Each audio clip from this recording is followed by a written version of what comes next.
For some perspective, we turn to Douglas Ollivant. He's senior fellow at the New America Foundation and a former National Security Council director. He's in our Washington bureau. Doug, good morning. Morning, Anthony. You were on the National Security Council in both the Bush and Obama administrations.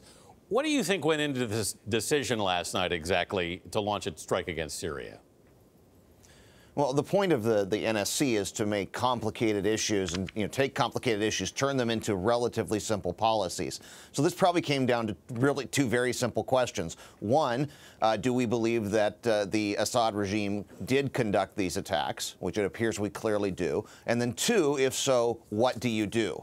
And it appeared what we were trying to do here is steer between two things we did not want. We did not want the strikes to be weak enough that they did not change the regime's calculus. But on the other hand, we did not want them to be heavy enough that they crossed Russian and perhaps even Iranian red lines.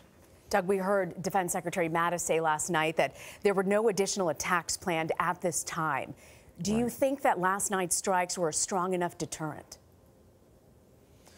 I think the only answer to that is we will see. I think objectively speaking, what we're trying to do is change the regime's calculus, make it so that while you may get some military gain from these chemical strikes, what we will do to you in return makes that objectively not worth it. That the punishment that will be inflicted outweighs any gain that you get from those attacks. But we'll see if that kind of rational calculus appeals to the Assad regime. Doug, as David Martin mentioned, this is the second time the Trump administration has launched attacks against Syria, responding to chemical weapons. How does this attack differ from the last one, which was in April of 2017?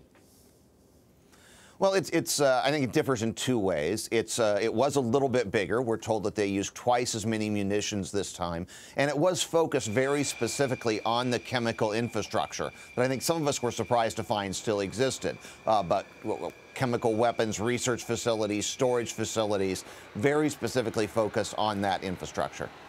You know, that last attack last year, 59 Tomahawk missiles placed onto one air base there. 24 hours later, their air base was up and running. What do you think the Russian response will be to this?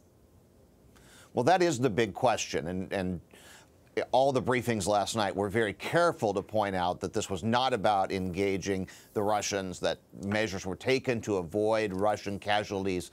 But I think the only answer to that is we will see if this crosses their red lines and whether they respond, whether in Syria and in kind or in some other asymmetric kind of way. Doug Ollivant, thank you so much for joining us, Doug. Pleasure, Rena.